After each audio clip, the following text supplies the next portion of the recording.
That's good. Sorry, Leo. And what it is the bottom line is that when we go out and we raise the money through donors, through we do bed builds. One's going to be right now. We're planning for July the 9th. We go to the corporations, for instance, and get them on board. I must say very sincerely that we've had no refusal, honest, no refusal. And a lot of the local families, unreal. I'll give you a quick one. We started in August of last year with our money raising, and it looked like, oh my goodness, we need money. But the other big one is we need you as a society. There's only 6 of us. We build the beds, but what we do is we get you as a community, your families, your husbands, your boyfriends, your girlfriends, your brothers, sisters, the community. And we invite them out to this build, for instance, on the 9th of July. And then with the money that we've raised, we buy the material. It cost us last year $350. With everything else, it's probably $4 or $4.25, for instance. This is a totally brand new bed. These beds will last a lifetime of a child. They're not, I don't want to knock any bed making, and we make them to the rules and regulations of the Canadian Manufacturers Act. Everything's brand new mattress, brand new. When I say brand new, yes, mattress, quilts, Afghans. We have now 3, many more to come, women's groups like yourself making these Afghans, and they cannot make them fast enough for us because they want to do it. And it's such a, I don't have much problem speaking, and you can see, but it chokes me is because I go, what are we doing? We're supplying back to the community, and it's moms. What the heck is going on? Okay, so somehow we've got to do some other training on the other side, okay, on the male side, and this can't continue. And the bottom line is that with your kind of help, okay, and I'm really pleased just being here. Whether or not we're the recipient has nothing to do with it. It has to do that you gave me the opportunity to represent Sleep and Ebony Peace here, to know that we're out there. Please pass that on. Thank you very much.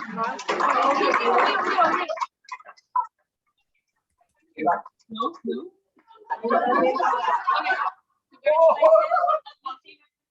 I got 40 seconds. We have some questions. Oh yes. Sorry. Who are you, Leo, to the charity?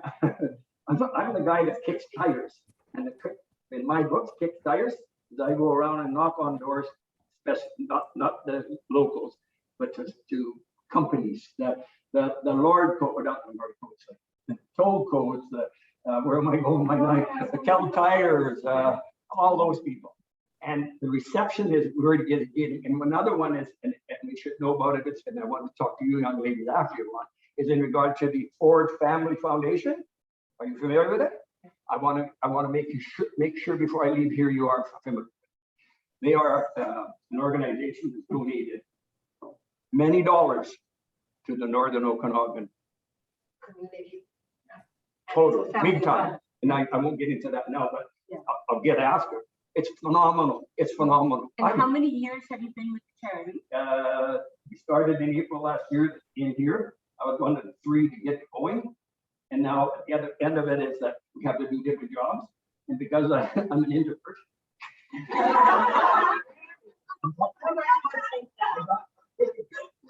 Nobody would say that.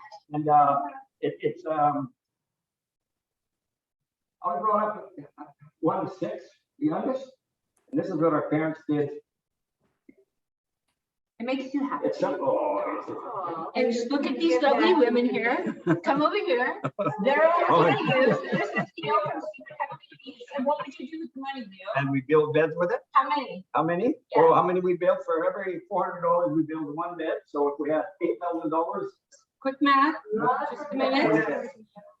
800 divided by 20 beds. Okay. Thank you, Leo. Any other questions? Yes. Yes. We have so Kim up there. See Kim in the upper right hand corner? Yes, sorry about that. Hi. Yeah. So I'm wondering, how do you find the recipients? Like, how do people get referred to you who need these beds? Very good question. What we do is we go to the local sources, for instance, the BC Family Services, the North Okanagan Youth and Family Services, gotta get my stories right here, the Okanagan Indian Band out on West Bank, or sorry, on the west side, and that way, and we don't know, it's not our business to know who it is until such times they apply for a bed. And then we vet the bed. We want to make sure that these people are in need of the bed. We're not replacing beds.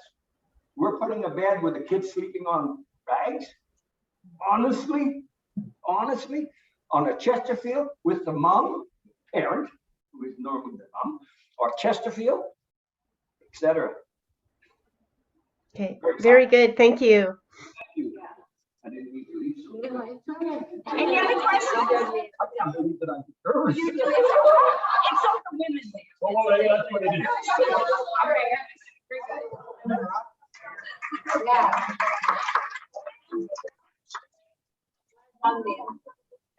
Thanks, Leo. All right, so that's Sleep in Heavenly Peace. And next up, we have the Cammy Lafleur Clinic. And we have, introduce yourselves. I forgot your names, please. There it is. It is Sarah and Rachel. Are you going to come up?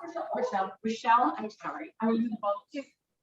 So just make sure, see how you are here? We got to make sure that, there we go. As long as they can see. So Rachelle and Sarah, Cammy Lafleur, and you press go. Go. Go. Okay. Sorry, I was waiting for the recording in progress. So, hi, my name is Sarah Lillamo. I am the program coordinator for the Cammy Lafleur Clinic here in Vernon. We are a harm reduction clinic that was started here in 1996 by a really wonderful woman, Cammy Lafleur. She was a pioneer of harm reduction long before harm reduction was ever accepted in the Okanagan. And she unfortunately passed away in 2002 from cystic fibrosis, and many people before us have represented her legacy, and we are honored to continue doing that today. So the clinic has always been a safe place for people who are vulnerable in the community.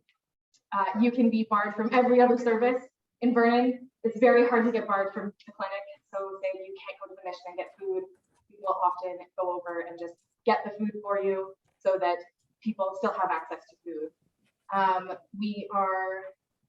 We operate with just 3 core staff members. So there's myself, I'm the full-time staff person. We have Rachelle, she's one of our part-time people, and Nelson, who spoke for us last time over Zoom.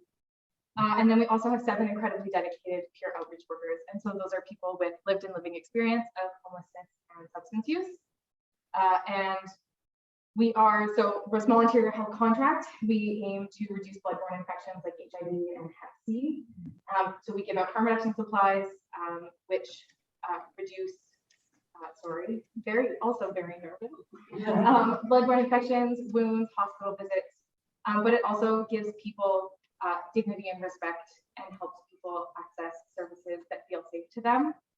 We also recently opened up Vernon's only safe inhalation site. So in light of the opioid overdose crisis, we now offer people to come in and use their drugs and stay alive rather than be nervous and use maybe like behind a dumpster and be scared.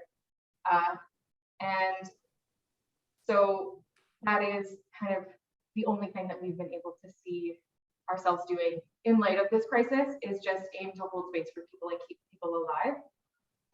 And so we also have this service so that if people ever want to change their life or they need services, they feel safe coming to us. So that is what we do with our tiny little budget that we have. And then all of the other cool things that we do are through grants and kind donations from people like you. So we run a bi-monthly HIV support group. That is something that is sometimes online, but sometimes in person. But we currently support people from Penticton all the way to Salmon Arm who are living with HIV. It is also facilitated by a peer mentor, and so she is somebody who's living with HIV and able to support people. We also run our amazing peer program with a similar grant, and so that has 7 peer outreach workers who work with us in clinic. They do outreach, they work in showers, they work in our overdose prevention space, and most importantly, they lend their expertise to us so that clinic can remain a safe place for those in need, and so that staff are well prepared to respond to the needs of the community. We also support BPAD, which is Burn and Entrenched People Against Discrimination. That's our local substance using group, and they are advocates for folks that are using substances, and they currently do outreach twice a week at night, and that is aimed at supporting people who may not feel safe accessing services from somebody else, but feel safe accessing services from a peer of theirs. And so if we were chosen to win the money from you lovely ladies, we would actually be putting it towards a collaboration that I'm working on with the local Indigenous elder from Splatsy. So as an organization, we've been participating in local truth and reconciliation circles, and we're working towards understanding the impact and trauma caused by residential schools, but we also would like to kind of further our learning and take our learning and reconciliation a step further by having the staff and peers learn from the foundations of local Indigenous practices. So the elder, one of our Indigenous peers, and I are going to create kind of like a multi-module workshop where we start with the basics and learn the foundations of plant medicine. So we've decided that the first module is going to be on sage. So we're going to learn to harvest sage, learn about its importance, and create sage satchels and bundles for offerings during clinic for people who may want to smudge and pay respects to somebody who has passed away, or just cleanse themselves and the air. I have multiple goals for these workshops that they will accomplish, and I'm hoping that it will help create or help make clinic a more culturally for our Indigenous clients, and also just to find ways to really celebrate local Indigenous culture. I also think that it will be a very healing opportunity for staff and peers. So during the pandemic, we never once closed our services. We got creative and we held clinic out of a van and offered supplies that way. During the weather emergencies last year, we got creative, and instead of closing services in light of crisis, we collaborated to find really unique ways to keep our vulnerable people safe. And even further, we've been fighting daily to keep our community alive through the overdose epidemic. April 14th marked 6 years since the overdose crisis was declared a public health emergency here in BC. And in that time, we've lost over 9,000 loved ones to overdose in BC alone. And last year, we lost over 2,200 people in BC alone. Yet our staff and our outreach workers continue to show up and fight back in every way. So I'm hoping that with these workshops, staff and peers can connect with the earth and address some very real trauma and burnout that we have been experiencing. And particularly for our peer outreach workers who literally have to live with the fact that they could lose one of their best friends or their partner any day. And that weight of that is just so much harder. And I'm just so grateful that they show up to work every day to support us and to support the work that we do. And so at the end, participants are going to remove their feather, which will learn to bead. This is a really significant symbolic accomplishment. And it's my hopes that our team will be able to keep our feather for the rest of their life and really remember the work that they've done to save and support people who genuinely need it. I also hope that with the foundation of these workshops, we'll one day be able to offer these services to other staff and clients or clinic clients who would like to heal with local elders and learn the medicine of the earth. So this is something called plant-based therapy.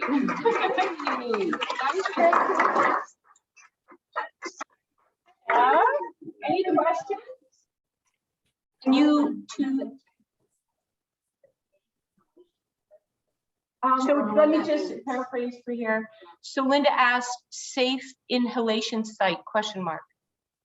So Vernon has a safe injection site. So if somebody is using intravenous drugs, we have a space where they can go do that safely, but we don't have a space in town where people can like smoke drugs and stay safe. But most folks who use and most people who die actually are smokers. So it's cool to be able to offer that. Yeah. We have a safe injection site. Wow. But I've never heard that. So thank you. Was that idea your idea of the plant-based medicine workshops? It was, I took a workshop a while back and there was a woman who spoke, her name was Marnie Scow. She's in Vancouver and they do land-based therapy. And they just go to the downtown east side and people do whatever they need to do to feel well. If that's you, that's totally fine. They put them on a bus and they go out into the forest and they learn stuff. And it was something that was originally aimed at Indigenous folks and helping people reconnect with their culture, but they didn't turn anybody down. And it is something that they have found to be really, really powerful in that community. It's just really connecting with the earth. And it is my hope that obviously I would not, run it in any way, but I would support a local elder and our peer to do it together. Yeah. I have a question. So if you have someone who's been barred from all the shelters,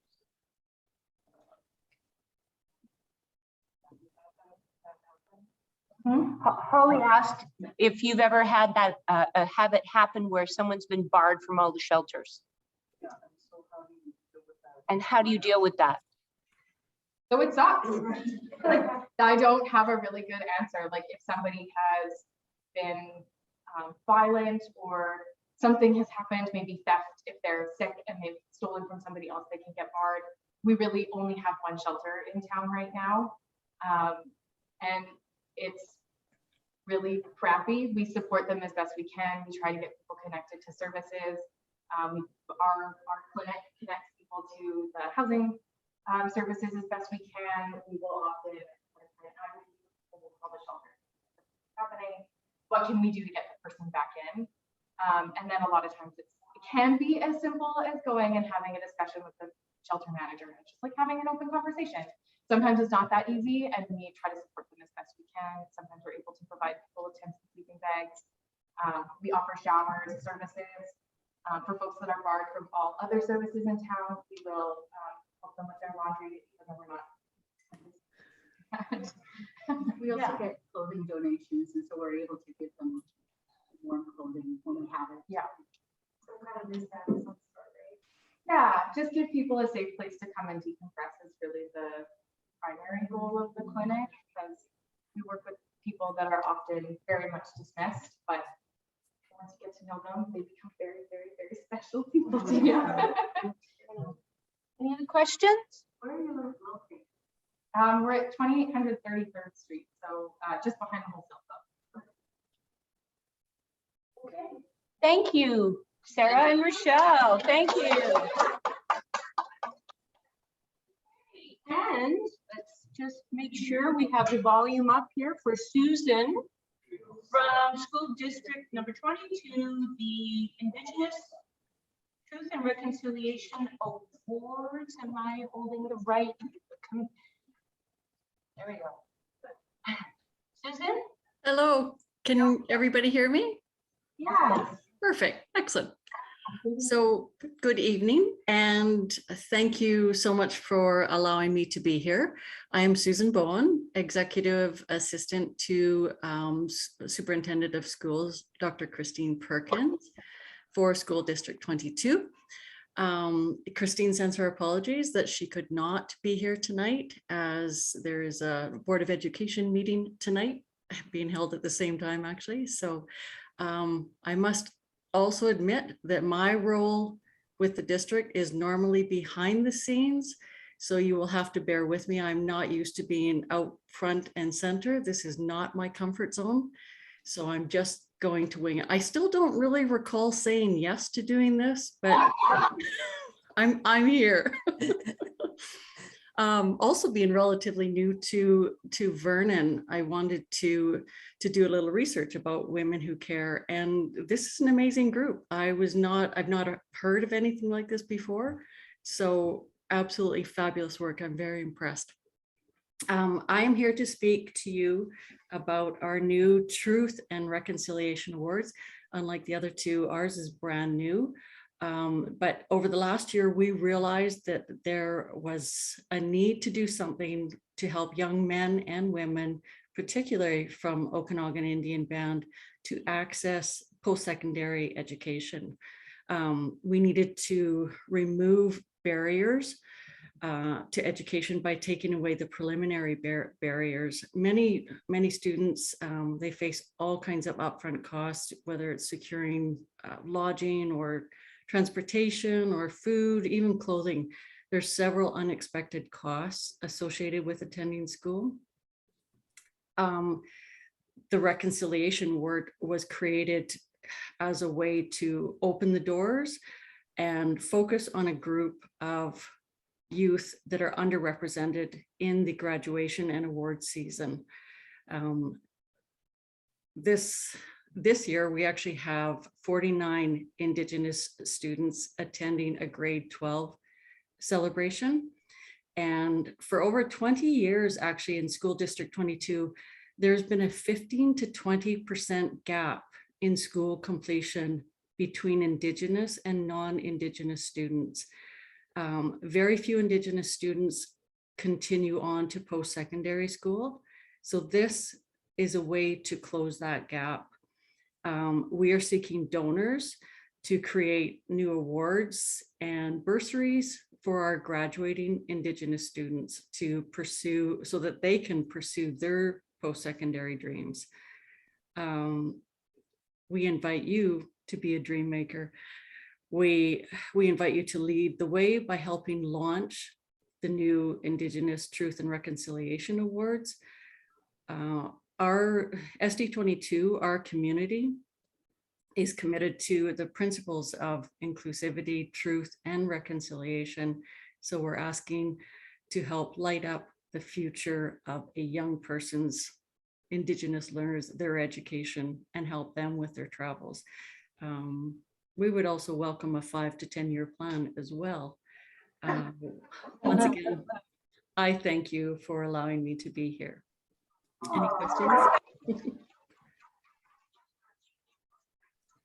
I'm sorry, forgive me if you stated this, but what is your role with the whole Truth and Reconciliation Awards? I'm actually, I was nominated to be here tonight because of the clash. As I mentioned, I help organize meetings to explain the process of Truth and Reconciliation Awards. Right now, I am the messenger, and the messenger that found out basically 3 days ago that I was supposed to do this. So I'm. Yeah. Any other questions? We understand that obviously, and is it proper, I ask, and if it's not proper, you can tell me, is it proper to know what is the award amount given to a student? No, this is why I'm here. We're accepting any kind of awards, donations, amounts, and we're going to create various awards, like a number of awards, depending on how many donors we're actually able to confirm. Like I said, right now we have 49 students. How many of them, it's still to be decided as to how many are actually fully graduating, how many will continue on in post-secondary. So we're not even totally confirmed, those numbers aren't totally confirmed, but right now what we're doing is reaching out to potential donors that may create something that has never been addressed before. So this is specifically for Indigenous students. And this is the first time ever. You've never done this before, is that correct? Never. Okay. Any other? Now, I had a member reach out and wanted to clarify regarding the Cammy Lafleur. What would you use the funds for? And I understood it to be for the workshops. Yeah, for land-based building for land-based there. So for Kim, it was for building a land-based therapy group regarding the sage, and they wanted to start with sage and integrate that with the healing. Okay. Any other questions? Okay. So Yeah, now I did wonder for Susan. I know this is the first time that the awards are being envisioned. If some thought has been given already to how the students would be selected. My understanding, it's the same as any other bursaries or awards. They would make the application. There's various questions as to what are their post-secondary plans, why they would be suitable, why they're in need. And I believe it would go towards a panel for review. I'm not 100% sure because I'm not actually involved in that process, but they would make an application to the bursary. Okay, thank you. Okay, guys, for those of you in here, we're going to kick off the poll. I'm going to turn off the television because we don't share the polls. And I'm going to tell you once I pull that off what the numbers are. You put number 1, number 2, number 3. I'm pretty sure number 1 is Sleep in Heavenly Peace. Number 2 is the Cammy Lafleur. And number 3 is the Truth and Indigenous Awards. So I am going to unplug this. Going to Judy, launch the poll. Judy, excuse me.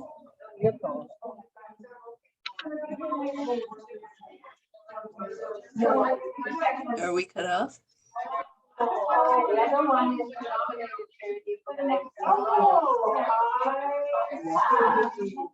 Here. Number 1 is Sleep in Heavenly Peace. Number 2 is the Cammy Lafleur. Number 3 is the Indigenous Truth and Reconciliation Award. So you just have to put 1, 2, or 3 on there.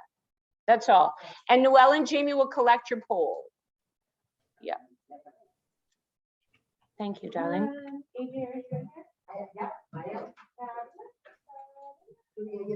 Now, what I wanted to show, now this is where I'm hooped. Yeah, I did.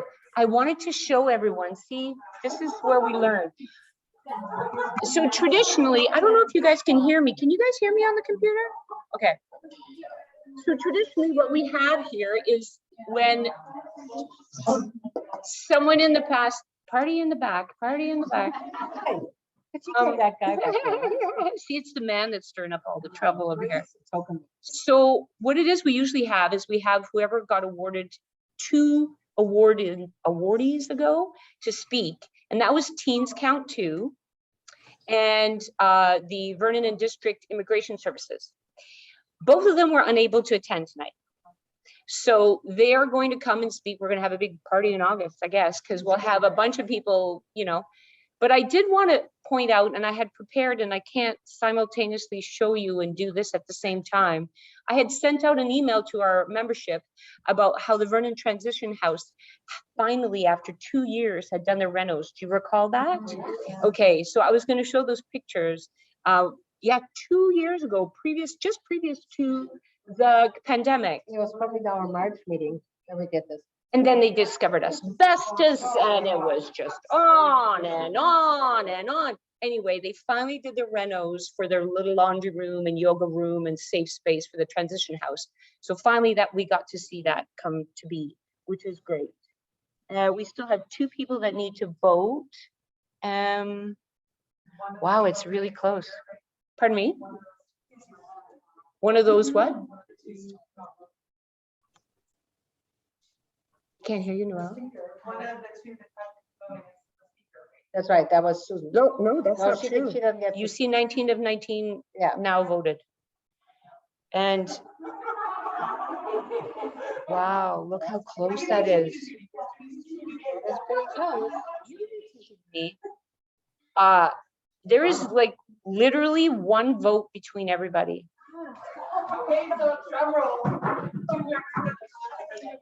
Indigenous and Truth Reconciliation Awards have been awarded our funds this time.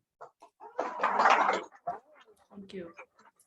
And Sleep in Heavenly Peace and the Cammy Lafleur were just 1 down from each. So tightest race we've ever seen. Wow. That's crazy. Yeah. Take a picture of that, will you please? I'm gonna plug this back in so everybody can see. Anybody know that she tells me what to do? Thanks, AJ. Let me put this back in. And I'll put it all away and then I take a picture of them. Yeah, why don't you do that? Here, why don't we do this? Okay.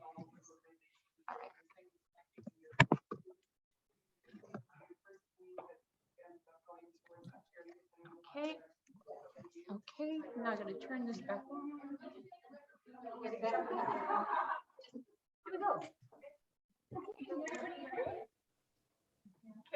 Well, I'm probably muted because I was last time. No? Can you hear me? Yeah? Great. Wow. Oh my God. You know, there's Mercury retrograde, and I was anticipating way more technical issues today. So, congratulations to Susan.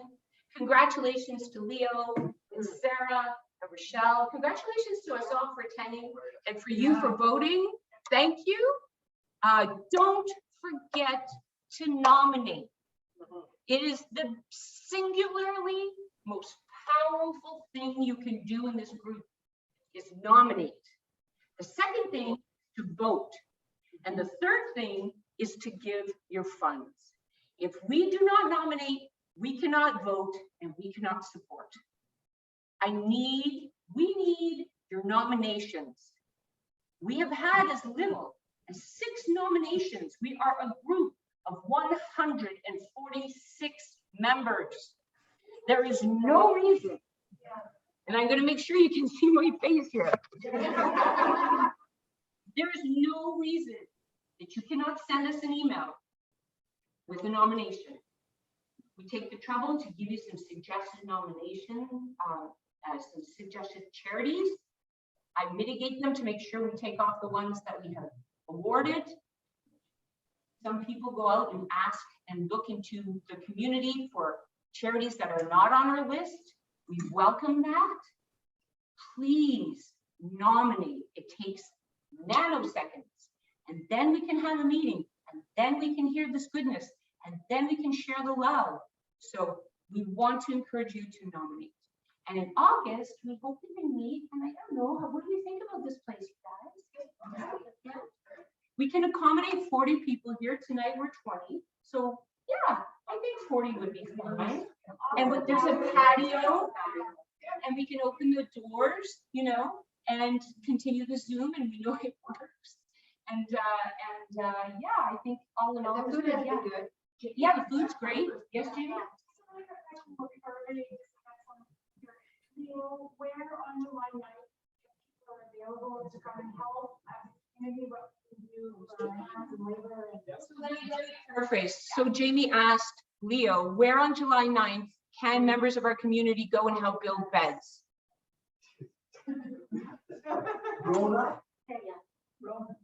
And I go to our Facebook. I'll put some like after that. You can do whatever you want. I bought stuff.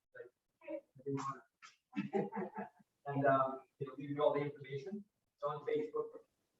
SHB Vernon. And go to the chapter. Go to the Canadian site. Alberta. BC. We are Vernon. Yeah. That's just SHB. Only one in British Columbia. So on July 9th at Rona, they will be having the big building the beds effort, and they have a Facebook page, and they are the only one in British Columbia right now. So they really want to make a big deal of it. So spread the word. 9 to 2. Okay. 9 to 2. Sounds good.